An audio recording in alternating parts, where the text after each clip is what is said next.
বন্ধুরা, মুখেই বড় বড় কথা, অকাত তো নাই দু পয়সার, এমনই অবস্থা বাংলাদেশিদের। বাংলাদেশিদের অকাত আমরা খুব ভালো করেই জানি। নিজের ক্ষমতায় স্বাধীনতা পর্যন্ত অর্জন করতে পারেনি এরা। এমন একটি দেশ যারা পরজীবীর মতো পৃথিবীতে বেঁচে আছে, তারা আবার মুখে বড় বড় কথা বলে। গত বছর জুলাই মাসে বাংলাদেশে যে আন্দোলন হয়েছিল, কোটা সংস্কার আন্দোলন, সেই আন্দোলনকে ঘিরে একটি বিশৃঙ্খল পরিবেশ সৃষ্টি করা হয়েছিল দেশ জুড়ে, এবং ওখানকার সিটিং প্রাইম মিনিস্টারকে বাধ্য করা হয়েছিল দেশ ছাড়তে। তারপর থেকে আমরা দেখছি বাংলাদেশে বিভিন্ন নেতা, মানে যারা একসময় খেতে পেত না, ঘুরে বেড়াতো, রাস্তাঘাটে পড়ে থাকতো, ফকিন্নির বাচ্চা, যাকে বলে ভিখারি বাচ্চা, বাংলাদেশিরা বলে ফকিন্নির বাচ্চা, আমরা বলি ভিখারি বাচ্চা। তো সেই ভিখারি বাচ্চাগুলো মুখে বড় বড় কথা বলছে। ওদের প্রায় দেখি যতগুলো ছেলে কথা বলে সবকটাই যুবক বয়সী, 30, 32 কি 28, 20, 25 এরকম বয়সী ছেলেরা কথা বলে। তো তাদের মুখে একটা জিনিস বলি শুনি, ভারত বিরোধিতা। তার মধ্যে একটা মালের একটা ভিডিও আমরা পেয়েছি, পোস্ট পেয়েছি। সেই পোস্টে বলা হচ্ছে, উনি বলছেন ইন্ডিয়ান পণ্য পেলে দোকানের মুখে ছুঁড়ে মারেন। খুব ভালো। অপরদিকে ভারত বিদ্বেষের মাঝেই ভারত থেকে এলো 210 টন পেঁয়াজ, দাম নামলো অর্ধেকে। এই হচ্ছে বাংলাদেশের পরিস্থিতি। মানে ভারত থেকে পেঁয়াজ গেল বলে পেঁয়াজের দাম পড়ে গেল। আবার সেই বলছে যদি ইন্ডিয়ান পণ্য দেখেন দোকানদারের মুখে ছুঁড়ে মারুন। দোকানদার কেন বিক্রি করবে? অথচ দেশে স্বদেশি কোনো পণ্য নেই, আর দেশের সরকারের কাছে উপায়ও নেই যে বেশি দাম দিয়ে অন্য দেশ থেকে পণ্য কিনবে। ওখানকার যারা মন্ত্রী রয়েছে, যারা বর্তমানে উপদেষ্টা রয়েছে, অ্যাডভাইজার যারা রয়েছে, তারা নিজেরাই স্বীকার করে নিচ্ছে যে আমরা যে ভারত থেকে কিনি তাহলে আমরা কমে পাচ্ছি, কিন্তু অন্য দেশ থেকে কিনতে গেলে বেশি দামে কিনতে হচ্ছে, এবং এর ফলে ইনফ্লেশন আরও বেড়ে যাচ্ছে। সেই সঙ্গে তো আরও অনেক সমস্যা রয়েছে, যেমন চাঁদাবাজির সমস্যা রয়েছে, সেই সঙ্গে মাফিয়ার সমস্যা রয়েছে, বহু সমস্যা রয়েছে। তো এই রকম মানুষদের কি বলা উচিত আমার জানা নেই। সত্যিই বাংলাদেশিরা মূর্খ বা অজ্ঞ, এরা শিক্ষা দীক্ষা নেয় না। নর্থ কোরিয়া যেমন আমরা শুনেছি যে নর্থ কোরিয়ান সরকার ওখানকার মানুষদের যা বোঝে তারা তাই বোঝে, সেরকমই বাংলাদেশিদের যা বোঝানো হয়েছে তারা তাই বুঝছে। তাদের বোঝানো হয়েছে ভারত তোমাদের শত্রু, তাই ঠিক। অথচ ভারতের পণ্য না গেলে তারা ঠিক করে খেতে পাচ্ছে না। আবার একজন বলছে, এটা 23শে ডিসেম্বরের খবর, ভারত থেকে 50,000 টন চাল আনা হবে। ওখানকার অর্থ উপদেষ্টা এই কথা বলছে যে 50,000 টন আমরা চাল আমদানি করব, অথচ ভারতীয় পণ্য তারা দেখলে নাকি ছুঁড়ে মারবে। তাহলে আমার এদেরকে প্রশ্ন, বাড়ি গিয়ে খাবিটা কি? আর না খেলে এত বড় ডায়লগ মারবি কী করে? কারণ জল, আলো, বাতাস, সেই সঙ্গে খাবার, এগুলো না পেলে তো প্রাণীরা বাঁচে না, যে কোনো প্রাণী বাঁচতে পারে না। ভারত থেকে চাল কিনবি, ডাল কিনবি, আবার ভাতকে গালাগাল দিবি। সবার আগে এই ভিডিওগুলো দেখুন।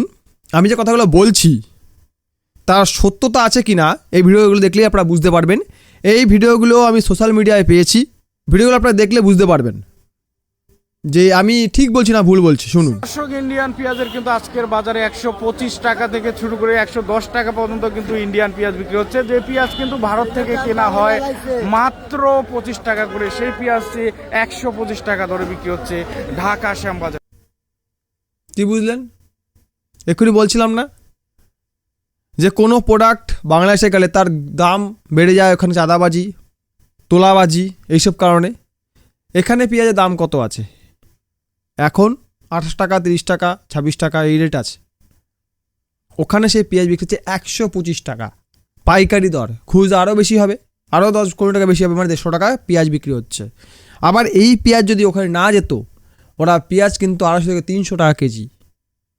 যে একজন মানুষ যদি দিনে 500 টাকা রোজগারও করে, আমি মানলাম বাংলাদেশিরা একদম উন্নতশীল দেশে পরিণত হয়ে গেছে, মানুষ প্রতিদিন 500 টাকা রোজগার করে, খুব বেশি হলে গড়ে 500 টাকা রোজগার করলে সে যদি 300 টাকা দিয়ে পেঁয়াজ কেনে, পেঁয়াজ ছাড়া তো চলে না। ওখানে তো আমাদের মতো নিরামিষ ভোজি নেই যারা পেঁয়াজ ছাড়া খাবার খায়, পেঁয়াজ ছাড়া খাবার খায়, ওরা পেঁয়াজ ছাড়া কিছুই করতে জানে না।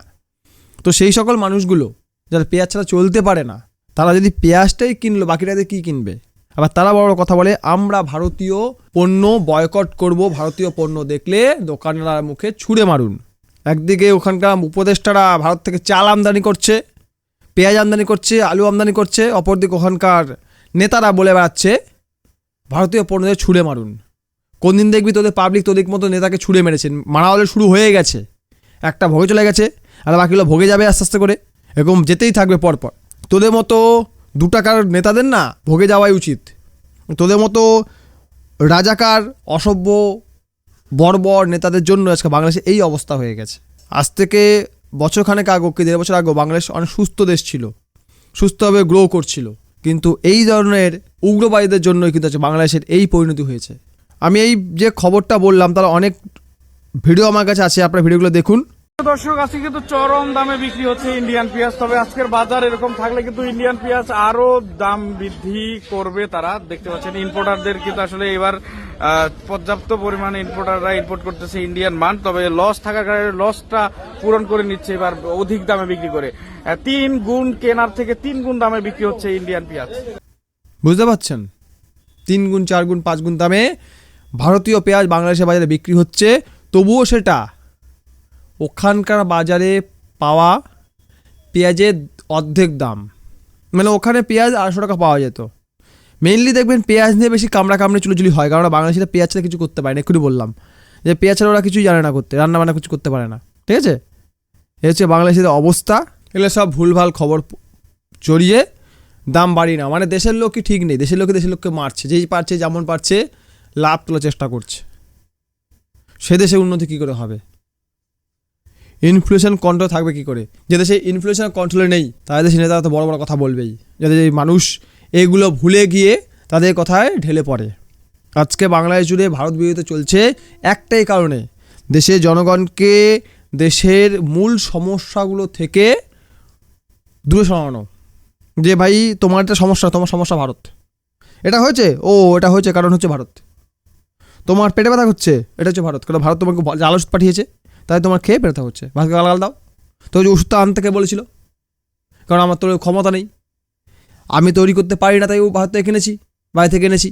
এখন যদি আমার এখানে রিফাইনারিতে প্রবলেম থাকে, ক্রুড অয়েল এনে যদি সঠিকভাবে রিফাইন করতে না পারে, আমরা কী বলবো? ক্রুড অয়েলটাই খারাপ, ও আরব থেকে নিচে খারাপ, আর রাশিয়া থেকে নিলে ভালো হতো, বা রাশিয়া থেকে নিচে খারাপ, আরব থেকে নিলে ভালো হতো, এরকম বলবো?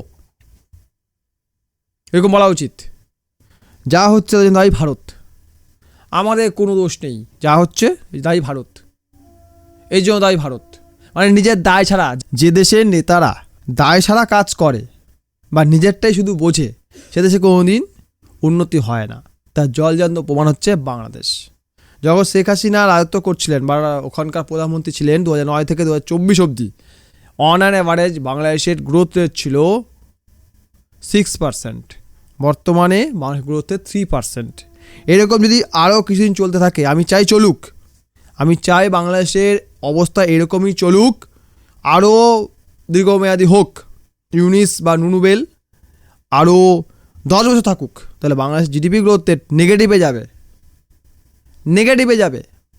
যেখানে হাজার হাজার টন খাদ্যদ্রব্য ইম্পোর্ট হচ্ছে, আবার সেই দেশকে গালাগাল দেওয়া হচ্ছে, ভারতীয় পণ্য দেখলে ছুঁড়ে মারুন। সালা ভিখারি দেশ, ভিখারি বাচ্চারা বড় কথা বলে। লাইক করুন, কমেন্ট করুন, শেয়ার করুন, চ্যানেলটি সাবস্ক্রাইব করুন। দেখার জন্য অসংখ্য ধন্যবাদ।